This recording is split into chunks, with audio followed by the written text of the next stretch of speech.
Hello మిమ్మల్ని అండి. వందల ఏళ్లుగా పండుగలు ఇంకా స్పెషల్ అకేషన్స్‌లో చేసుకుని పులిహోర లాగానే చాలా పాతకాలం నాటిది అయినా గానీ ఈ రోజుల్లో చాలా తక్కువ మందికి మాత్రమే తెలిసిన వంటకం మొలహోర.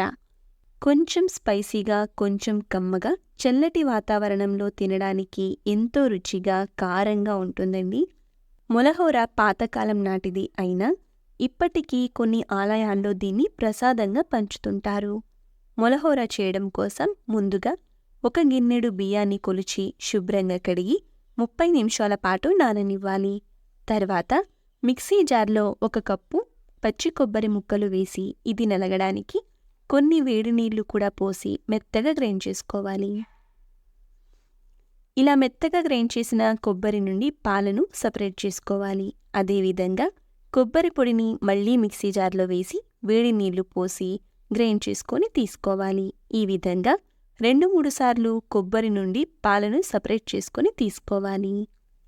తర్వాత అన్నం వండుకోవడానికి మూకుడు తీసుకొని నానిన బియ్యాన్ని నీళ్లు లేకుండా తీసుకోవాలి. 1 కప్పు బియ్యానికి 5 కప్పుల కొబ్బరి పాలను కొలిచి తీసుకోండి. దీనికోసం అన్నం బాగా మెత్తగా ఉడకాలి కాబట్టి 1కి 5 గిన్నెల చొప్పున పాలను తీసుకోవాలి. ఇప్పుడు కొద్దిగా ఉప్పు కూడా వేసి ఒకసారి కలిపి గిన్నెను స్టవ్ మీద ఉంచి మీడియం మంట మీద అన్నమంతా మెత్తగా వండుకోవాలి.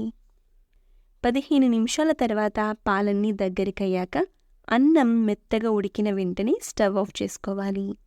ఇది చల్లారితే ఇంకా చిక్కబడుతుంది కాబట్టి ఇలా కొంచెం జారు కన్సిస్టెన్సీలో ఉండగానే స్టవ్ ఆఫ్ చేసుకోవాలి.